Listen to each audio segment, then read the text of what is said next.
여러분 안녕하십니까? 수요일 아침 뉴스투데이 경남 시작합니다. 먼저 오늘의 주요 뉴스입니다. 한국GM의 차량 수리용 부품 배송을 담당하는 창원 물류센터가 문을 닫습니다. 노동자들은 반발하고 있습니다. 함양에서 전기차를 제조하는 에디슨 모터스가 법정 관리를 하고 있는 쌍용차 인수 의사를 밝혔습니다. 성사 여부가 주목됩니다. 의령군수 재선거 선거 공보에 나온 후보의 경력을 두고 허위 논란이 일고 있습니다. 1급 상당을 어떻게 해석하느냐가 쟁점입니다. 경남교육청이 거액의 예산을 들여 추진한 초미세먼지 실외 측정기 사업이 3년 만에 소리소문 없이 끝났습니다. 최악의 황사 속에서 학교안 측정기는 제 역할을 못했습니다. 한국GM 내 직영정비사업소와 부품 대리점에 들어가는 차량 수리용 부품 배송을 담당하는 창원 물류센터가 문을 닫습니다. GM 측이 사업의 효율성을 높이기 위해 세종 물류센터로 통합한다는 계획 때문인데요. 노동자들은 반발하고 있습니다. 서창호 기자가 보도합니다. 차량 수리용 부품 배송을 맡고 있는 한국GM 창원 부품 물류센터 안. 노동자들이 한창 분주하게 물건을 옮겨야 할 시간이지만 조용합니다. 오늘부터 이곳의 문을 닫고 세종 물류센터로 통합한다는 GM 측의 통보에 노동자들이 파업을 선언했기 때문입니다. 제조와 그리고 자원물류 똑같이 3월 10일, 3월 26일 통보를 하였습니다. 일방적으로 추진을 않겠다고 약속을 했는데도 그럼에도 불구하고 자기들 마음대로. 영남에 있는 한국GM 관련 직영정비사업소와 대리점만 170여 곳. 지난해 10월 기준으로 하루에 들어오는 주문 건수만 5천 건. 한 달 매출 60억 원에 이를 정도이다 보니 물류센터가 한 곳에만 있으면 부품 전달 시간이 지연돼 당장 물류 대란이 불가피하다는 겁니다. 또 코로나19라는 변수도 있습니다.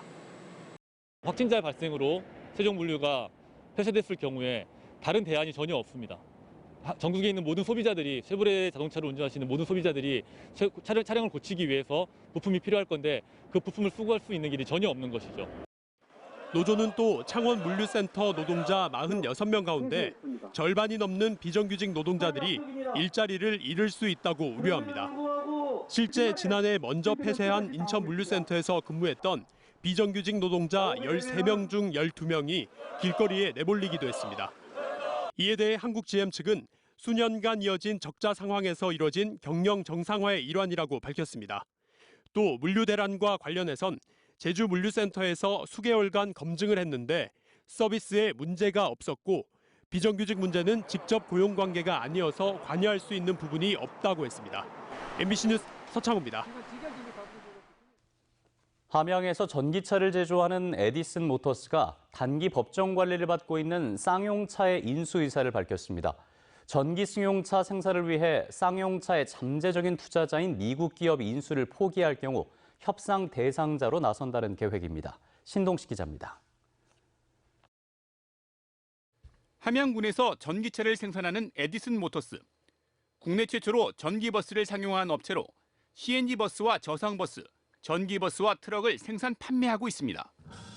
지난해에는 국내 최초로 인도네시아에 전기버스를 수출했고 서울시 전기버스 점유율 1위를 차지했습니다. 에디슨 모터스는 승용 전기차 모델 생산을 위해 내부적으로 쌍용차 인수를 준비하고 있습니다. 상당히 오랜 그 차 만드는 경력이 있고 또 실제로 기술도 갖고 있고 또 그런 부품들도 다 갖고 있기 때문에 좋은 시너지를 낼 수 있는 자동차 회사입니다. 인도 마인드라가 대주주인 쌍용차는 판매 부진과 유동성 위기로 법정 관리에 들어간 상황. 하지만 유력 투자자인 미국 하아 오토모티브의 최종 투자 결정은 나지 않고 있습니다. 하아와 지금 잠재적 투자자와 계속 협의 중이고 의향이 있으시거나 하면 뭔가 저 위쪽에서 진행되는 게 있을 텐데 현재까지는 공식적으로 그렇게 진행되고 있거나 되고 있는 건 없습니다. 에디슨 모터스는 쌍용차 협력업체와 한국전기차 협동조합 회원사, 산업은행 등을 통해 인수 자금을 충당하는 한편 증권회사 등의 투자자를 모집할 계획입니다. 우리 에디슨 모터스하고 또 에디슨 모터스 지분을 갖고 있는 에너지 솔루션즈 쪽에서 한 500~600억 정도 투자를 하고 2,700억 정도를 모아서 회사들을 인수하고 확장하고 하는 자금으로 쓸. 에디슨 모터스는 앞으로 전기 승용차나 SUV, 드론, 전기요트와 선박까지 사업을 확장할 계획을 갖고 있다며 쌍용차 인수도 그 과정 중 하나라고 말했습니다. 잠재적 투자자인 하하 오토모티브의 쌍용차 인수 여부는 조만간 최종 확정됩니다. MBC 뉴스 신동식입니다. 국민의힘 오태환 의령군수 후보의 선거 공보에 있는 도청 재직 당시 경력을 두고 허위 논란이 일고 있습니다. 오 후보는 공보에 1급 상당 정무특보라고 명시했지만 실제로는 1급이 아니었다는 건데요. 1급에 해당하는 연봉을 받았던 만큼 이를 어떻게 해석하느냐가 쟁점으로 보입니다.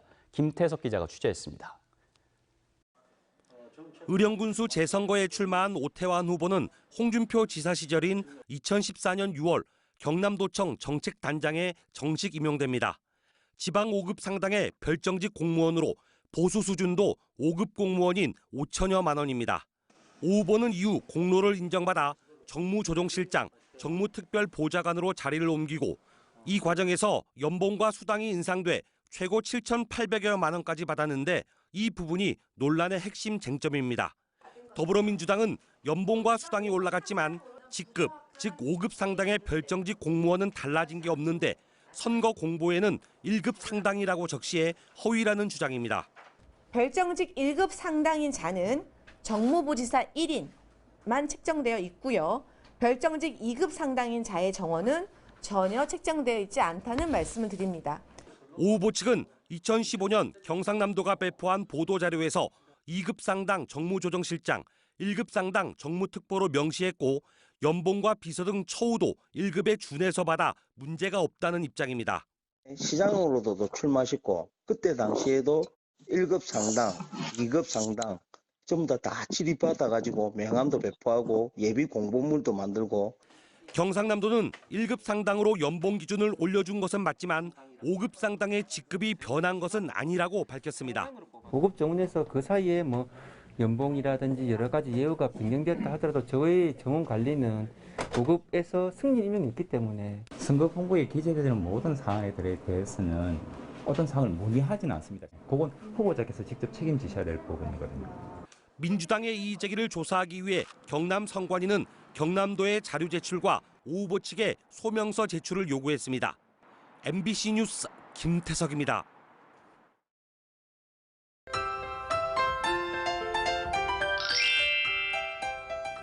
황사가 점점 옅어지면서 오늘은 어제보다 공기질이 한결 좋아졌습니다. 오전까진 잔류하는 황사의 영향으로 일시적으로 미세먼지 농도가 올라갈 수는 있겠는데요. 오늘 낮에는 봄볕과 함께 낮 기온이 20도 이상을 보이면서 매우 포근할 것으로 보이고요. 내륙을 중심으로 아침 기온은 4도 내외를 보이면서 쌀쌀함이 감돌겠습니다. 고기압의 영향으로 맑은 날씨가 이어지다 보니까 대기도 차차 건조해지고 있습니다. 울산에는 건조특보가 발효 중이고요. 우리 지역도 목재 등의 건조들을 나타내는 실효습도가 40에서 50%를 보이면서 대기가 건조한 편입니다. 일상 속에서 불이 나지 않도록 항상 불조심해 주시길 바랍니다. 하늘 모습 보시면 오늘 종일 맑은 하늘을 보실 수 있겠습니다. 미세먼지 농도 대체로 보통 수준 보이면서 공기질도 무난하겠습니다. 오늘 내륙을 중심으로 일교차가 15도 이상 크게 나는 곳이 많습니다. 창원의 현재 기온 7도, 밀양은 4도, 함안은 3도에서 시작하고 있고요. 낮 기온은 창원 20도, 양산은 22도까지 오르겠습니다.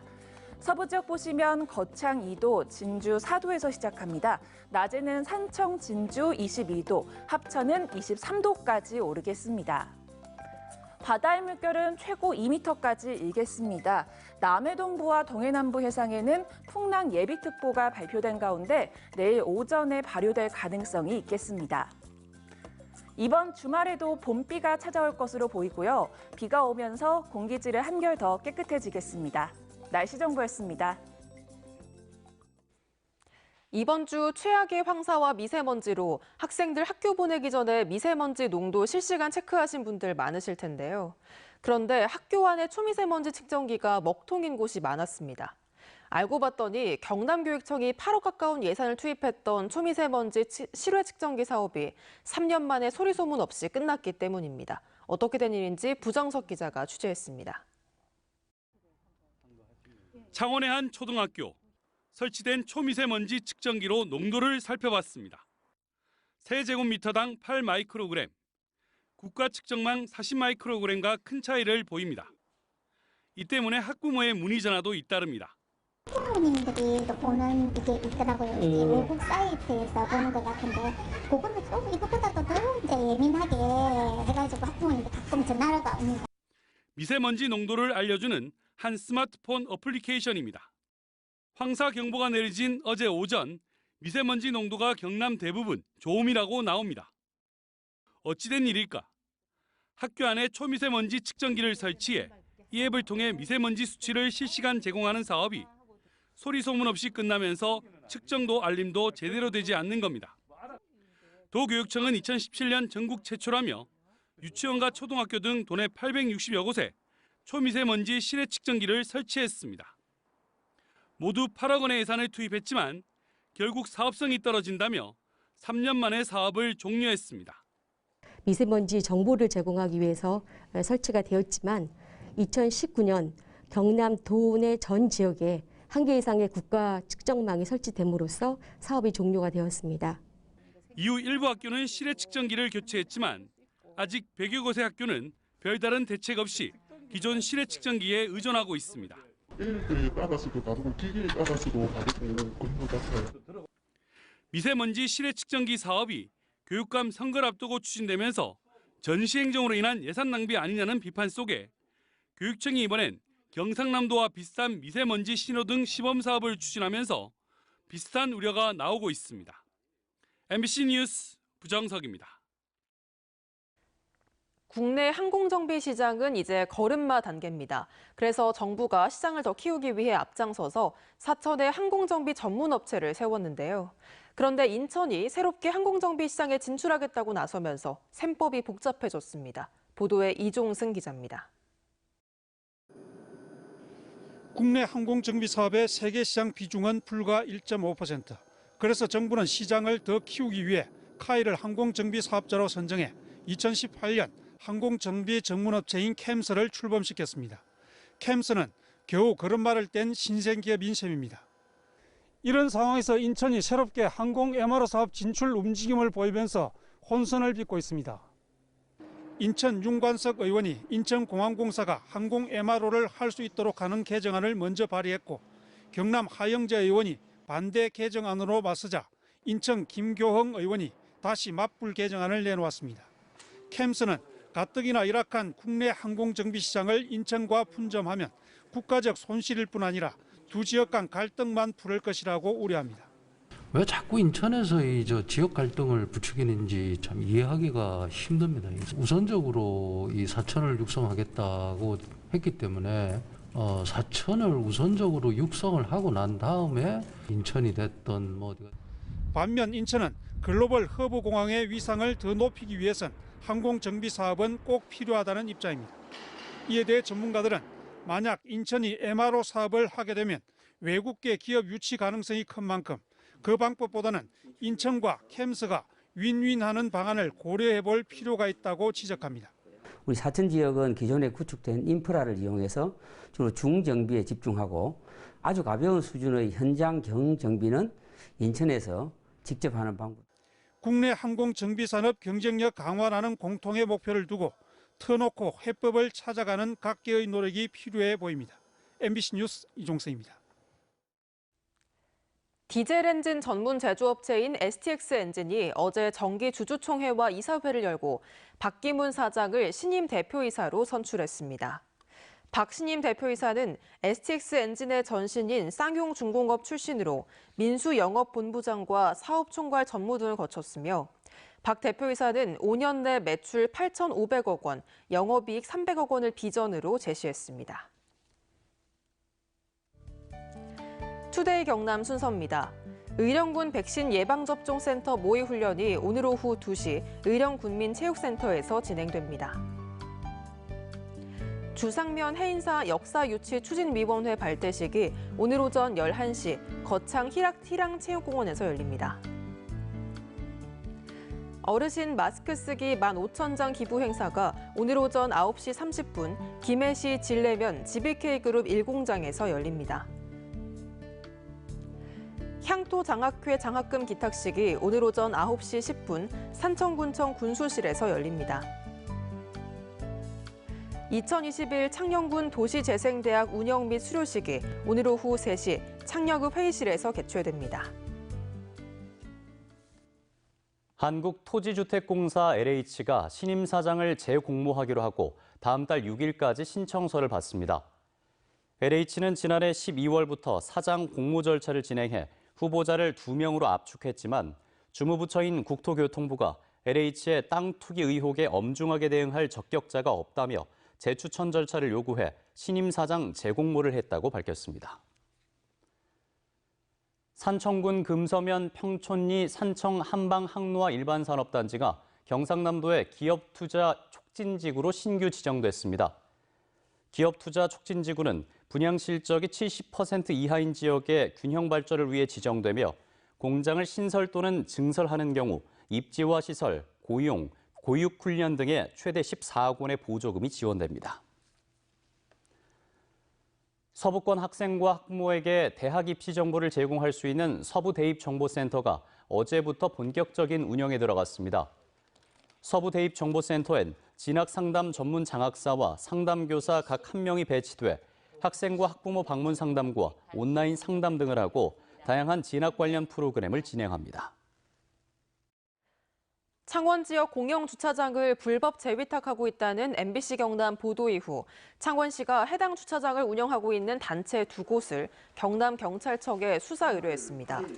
창원시는 공단 측이 위탁한 21개 주차장에 대한 전수조사 결과 불법 재위탁이 확인되거나 의심되는 10곳을 확인했다며 이들을 운영하는 장애인단체와 유공단체를 공유재산 및 물품관리법 위반 혐의로 수사 의뢰하고 계약을 해지한다고 밝혔습니다. 또 앞으로 노외주차장은 공단에서 직영 관리하고 노상주차장은 일반 경쟁 입찰로 바꿔 20여 년 동안 특정 단체만 입찰에 참여시켜왔던 특혜 소지를 없애기로 했습니다. 수년째 지지부진한 창원시 진해구 웅동지구 복합관광 레저단지 개발 사업에 대해 창원시와 공동사업 시행자인 경남개발공사가 중도 해지 절차를 적극 검토하겠다고 밝혔습니다. 공사 측은 보도자료에서 민간 사업자가 골프장 외 추가 공사를 전혀 하지 않는 등 협약이 준수되지 않고 있어 사업 목적 달성이 어려울 것으로 판단되면 협약서에 따라 중도 해지 절차를 적극 검토하겠다고 밝혔습니다. 경상남도는 코로나19 등으로 자금난을 겪는 창업기업들의 투자 유치를 지원하기로 하고 다음 달 16일까지 참여기업의 신청을 받습니다. 창업 3년인의 기업 가운데 1년 내 1,000만 원 이상의 투자 유치에 성공한 도내 기업이 대상이며 기업당 최대 4,500만 원까지 지원합니다. 경상남도가 비수도권 가운데 처음으로 청년과 신혼부부 맞춤형 주거 지원 플랫폼을 구축합니다. 도가 구축하는 플랫폼은 청년과 신혼부부 가운데 주거 정보 취약계층에 기관이나 부서별로 분산된 각종 주거 정보를 맞춤형 검색으로 통합 제공하는 것이며 올 10월쯤 8천만 원을 들여 구축될 계획입니다. 밀양시가 감염 취약계층을 대상으로 다음 달부터 코로나19 검사 비용을 전액 지원하기로 했습니다. 보건소에 등록된 암 환자를 비롯해 희귀질환과 난치질환 환자 가운데 건강보험료 하위 50% 이하인 밀양 시민이 의료기관 진료를 받기 위해 코로나19 검사 결과를 제출해야 할 경우 검사 비용을 지원합니다. 마산지방해양수산청은 통영시 소매물도와 비진도, 거제시 가조도 인근 해역에 항로 표지를 설치하기로 했습니다. 설치 장소는 만조시 물속에 암초가 보이지 않아 선박 좌초 사고가 자주 발생하는 곳으로 해수청은 항로 표지 설치를 통해 운항 여건이 개선되는 등의 효과를 기대하고 있다고 밝혔습니다. 하동군 화심리에 임산물 수출 특화 시설이 들어섭니다. 장생도라지 영농조합법인이 짓는 수출 가공 공장은 올 하반기 공사를 시작해 내년 상반기에 완공될 예정이며 연매출 200억 원에 생산 효과 90억 원이 예상되고 있습니다. 3월의 마지막 날 뉴스투데이 경남 여기서 마치겠습니다. 함께해 주신 여러분 고맙습니다.